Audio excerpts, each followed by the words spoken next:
Bismillahirrahmanirrahim. Assalamualaikum warahmatullahi wabarakatuh.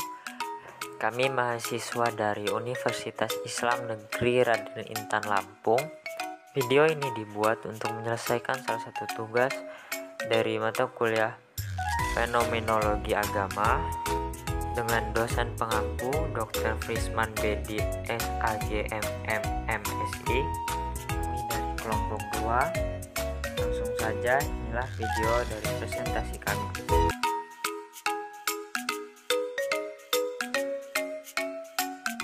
Oke, saya akan menjelaskan mengenai pengalaman keberagamaan, yang mana di sini kata spesifik dari pengalaman keberagamaan itu melalui para ahli itu berbeda-beda.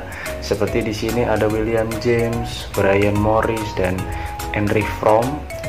Itu mereka mengatakan kata spesifik dari pengalaman keberagaman ini berbeda-beda. Ada yang mengenai keberagamaan atau pengalaman keberagaman ini seperti spiritual experience, ada juga kata mystical experience atau mysticism experience, peak experience, mystical awareness, dan semacamnya gitu. Jadi para ahli pun mengungkapkan kata pengalaman keberagaman ini berbeda-beda gitu, dan masuk ke dalam teori Abraham Maslow berkenaan dengan pengalaman keberagaman, karena memang pada dasarnya manusia itu memiliki kebutuhan-kebutuhan, yang mana di dalam teori Abraham Maslow beliau mengatakan bahwa manusia itu melakukan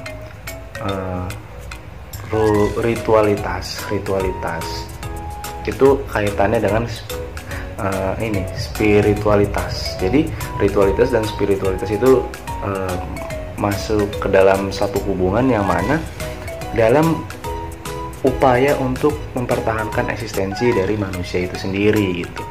Nah, yang mana memang manusia ini memiliki kebutuhan-kebutuhan yang banyak, yang mana dalam pemenuhan satu kebutuhan ada kebutuhan lainnya, dan itu terus menerus gitu. Jadi dari satu kebutuhan ke kebutuhan lainnya itu manusia terus menerus untuk memenuhi kebutuhan-kebutuhan tersebut gitu. Yang mana memang di sini pemenuhan kebutuhan manusia itu ada beberapa, seperti misalnya kebutuhan dasar manusia itu meliputi kebutuhan-kebutuhan biologis, kebutuhan akan keselamatan, kebutuhan akan rasa aman, kebutuhan akan rasa cinta dan memiliki, kebutuhan akan aktualisasi diri.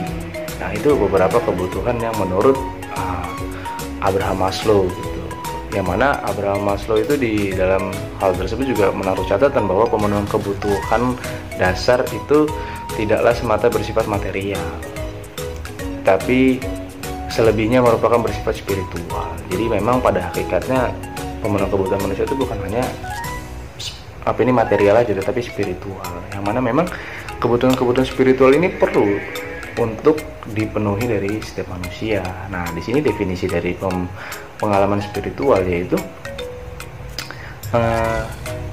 merasakan religiusitas, yaitu suatu pengalaman yang sangat didambakan oleh setiap pemeluk agama.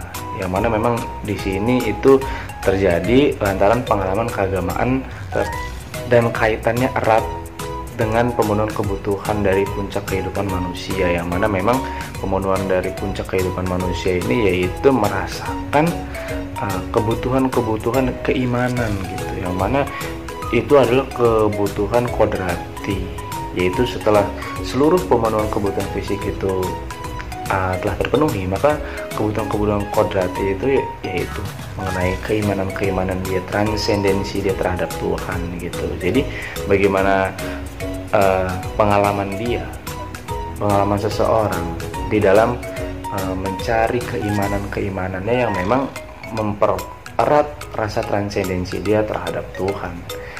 Dari proses tersebut itu akan melahirkan yang namanya kesadaran beragama gitu. Memang di dalam prosesnya memiliki intensitas yang cukup lama, tetapi kemudian dari proses tersebut akan melahirkan pengalaman yang baik gitu. Itu menurut definisi dari pengalaman keberagamaan. Oke, setelah sebelumnya telah mendengar beberapa pengertian dari para tokoh tentang pengalaman keagamaan yang telah disampaikan oleh rekan saya. Berikutnya saya akan menjelaskan tentang beberapa penelitian yang dilakukan para pakar, di mana terdapat 3 teori psikologi sebagaimana yang dikutip oleh Bapak Ahmad Anas, yang saling tidak sinkron pendapat yang berusaha untuk menjawab pertanyaan dari mana asal jiwa keagamaan ini muncul, di mana antara lain yaitu yang pertama ada teori monistik yang mendasarkan bahwa hanya terdapat satu asal kejiwaan, sumbernya tunggal atau satu pada keagamaan, yaitu suatu hasil proses berpikir bersumber dalam rasa ketergantungan pada yang mutlak dan rasa kagum. Lalu ada yang kedua, teori fakulti atau faculty theory, teori yang memandang bahwa asal kepercayaan tidak bersifat tunggal tetapi terdiri berdasarkan banyak sekali fungsi. Sumber jiwa keagamaan bersumber berdasarkan cipta atau rasa emotion, dan kasa atau will. Lalu ada yang ketiga, teori four ways, mengungkapkan asal jiwa agama merupakan lantaran adanya 4 macam cita-cita dasar manusia, yaitu keselamatan, security, mendapat penghargaan, recognition, untuk ditanggapi, response, dan harapan akan pengetahuan atau pengalaman baru atau new experience. Ya, berikutnya menurut Evelyn Underhill yang dikutip oleh Ahmad Anas, dalam memperoleh pengalaman keagamaan terdapat beberapa tingkatan yang wajib ditempuh oleh seseorang, yang dimana diantaranya yang pertama, membangkitkan kesadaran awakening, yang juga merupakan kebangunan diri eksklusif ke arah realitas ketuhanan, di mana pada tingkat ini individu mengalami eksaltasi atau penyaksian keagungan kemuliaan yang luar biasa dengan kegembiraan yang terlampaui.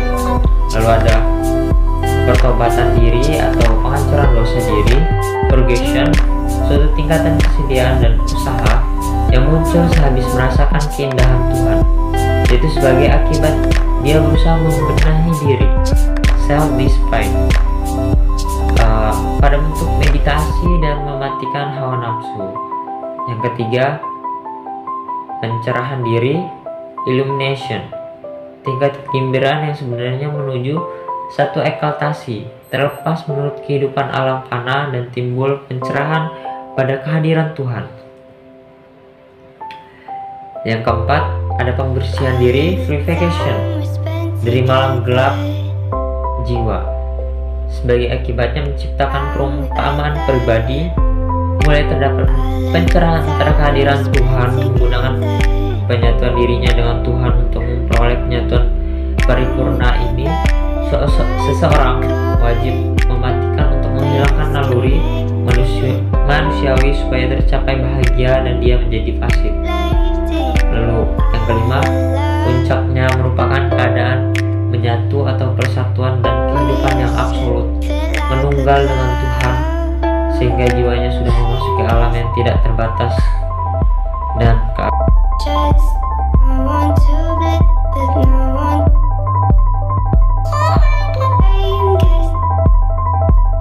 Dua, bentuk-bentuk pengalaman keagamaan. Pengalaman keagamaan adalah suatu hal yang didambakan oleh para pemeluk agama lantaran pengalaman keagamaan terkait erat dengan kebutuhan kodrat manusia sesudah kebutuhan fisik terpenuhi. Pengalaman keagamaan sebagai kenikmatan tersendiri bagi para pemeluk agama. Sebagai akibatnya, hal itu mengsugesti perilaku para pemeluk agama dalam menjalankan perintah agamanya. Sikap atau perilaku yang tidak sama dalam beragama mengakibatkan tidak sama juga pengalaman keagamaan yang diperolehnya, sehingga bisa disimpulkan bahwa pengalaman keagamaan dan perilaku dalam menjalankan agama mempunyai keterkaitan yang tidak mampu dipisahkan antara satu dengan yang lainnya. Hal itu lantaran keduanya saling mengsugesti. Menurut William James, secara garis besar membagi dua tipe atas sikap dan perilaku keagamaan, yaitu yang pertama, tipe orang yang sakit jiwa, di mana seseorang mempunyai latar belakang keagamaan yang terganggu, latar belakang yang kemudian menjadi penyebab perubahan mendadak terhadap keyakinan agama. Ciri karakteristik tindakan keagamaan orang yang mengalami sakit jiwa yaitu A. Pesimis pada pengalaman ajaran agama, pasrah dalam nasib. B. Introvert. Sifat pesimis mengantarkan mereka bersifat objektif. Segala sesuatu dikembalikan pada mereka dan menebusnya dengan mendekatkan diri kepada Tuhan. Dan sebagai pilihan, kadang-kadang dengan bermeditasi yang menghantarkan dalam kenikmatan jiwa. C. Menyenangi paham yang ortodoks. Sikap introvert yang pesimis yang mengakibatkan kondisi jiwa yang pasif mendorong menyenangi paham keagamaan yang lebih konservatif dan ortodoks. D. Mengetahui proses keagamaan secara non-graduasi. Timbulnya keyakinan biasanya tidak berlangsung melalui mekanisme yang biasa, lantaran berdasarkan pada pengalaman pahitnya, sehingga proses yang diperoleh berlangsung secara pendadakan, perubahan yang tiba-tiba. 2. Tipe orang yang sehat jiwa. Ciri dan sifat orang yang sehat jiwanya sebagaimana dikemukakan pada Psychology of Religion adalah A. Optimis dan gembira. Hal ini diakibatkan lantaran pemahamannya bahwa pahala maupun musibah adalah hasil jerih payah yang diberikan Tuhan, tetapi terdapat keyakinan bersifat Tuhan pengasih dan penyayang, dan bukan pemberi azab. B. Ekstrovert dan tidak mendalam.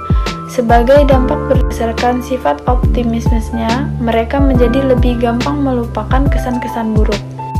C. Menyenangi ajaran ketauhidan yang liberal. Selanjutnya, sebagai efek kepribadian yang ekstrovert, maka seseorang akan cenderung menyenangi teologi yang luwes dan tidak kaku, menampakkan tingkah laku keagamaan yang lebih bebas, menekankan ajaran cinta kasih daripada kemungkaran dan dosa, memelopori pembelaan terhadap kepentingan agama secara sosial, tidak menyenangi implikasi penebusan dosa dan kehidupan kebiaraan, bersifat liberal dalam menafsirkan pengertian ajaran agama, selalu berpandangan positif dan berkembang secara graduasi. Dalam buku Toward Psychology of by Abraham W. Maslow, sebagaimana dikutip, Ahmad Anas mencoba mendeskripsikan beberapa ciri dan bukti diri seseorang yang mengalami pengalaman puncak yang sebagai berikut, yaitu yang pertama, seseorang berada pada pengalaman puncak merasakan menyatu dengan segala sesuatu dirinya, lingkungan, dan alam. Kedua, seseorang yang merasakan dirinya berada di puncak kekuatan, sanggup memanfaatkan kapasitasnya secara penuh, lebih merasa menjadi diri sendiri, percaya diri, bertanggung jawab, aktif dan kreatif dalam aktivitas, dan merasakan penentu bagi dirinya sendiri. 4. Memiliki perilaku inklusif, terbebas menurut sekat-sekat segala sesuatu tanpa mempunyai beban rintangan. Kelima, dengan ciri kebebasan yang dirasakan seseorang cenderung lebih spontan. Yang keenam, pribadi seseorang menjadi seperti dewa, melakukan apa yang seharusnya dilakukan. Yang ketujuh, merasa di puncak kenikmatan, pembebasan, perasaan terharu, kesempurnaan, dan perwujudan.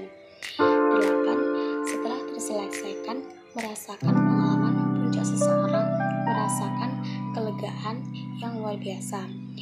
Yang terakhir, menjadi hamba yang selalu bersyukur dan selalu berterima kasih pada apa atau siapa saja dan segala sesuatu yang mengakibatkan keberuntungan itu yang dialami.